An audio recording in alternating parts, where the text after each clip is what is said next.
আসসালামু আলাইকুম। আপনারা কেমন আছেন? আশা করছি ভালোই আছেন।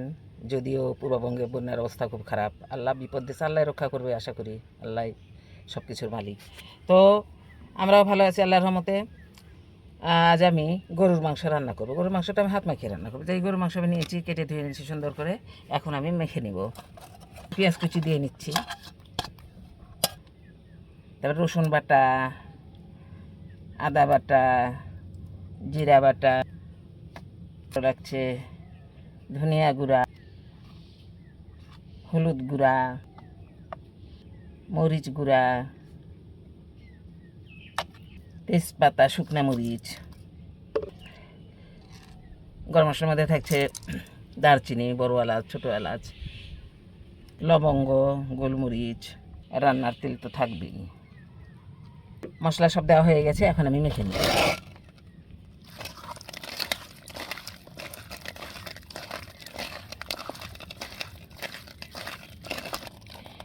এই যে মেখে নিলাম, এত আমার পানির প্রয়োজন নাই। এখন আমি রান্নায় উঠিয়ে দিব, চুলায় বসিয়ে দিলাম, ঢেকে দিলাম। সিদ্ধ হবে এবং কষিয়ে নেব এবং শুকিয়ে ফেলবো আমি।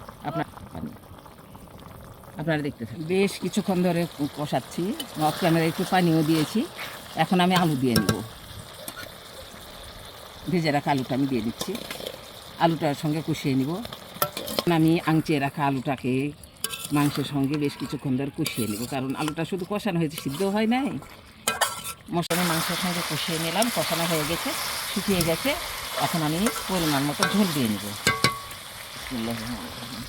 যে আমি পরিমাণ মতো ঝোল দিয়ে নিলাম, এখন আমি ঢেকে দিব, আরও কিছুক্ষণ রান্না করব। তরকারি আমার হয়ে গেছে, এখন আমি নামিয়ে নিব। নামিয়ে আমি একটু তেলে দিব। তার জন্য কড়াই দিয়েছি, কড়াইয়ে তেল দিয়ে নিচ্ছি।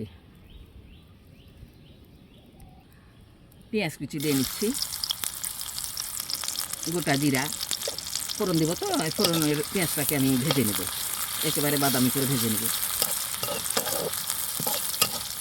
পেঁয়াজটা আমার ভাজা হয়ে গেছে, লাল হয়ে গেছে। এখন আমি মাংস দিয়ে দেব। আমি এখন ঘরে তৈরি গরম মশলা গুঁড়ে দিয়ে নেব।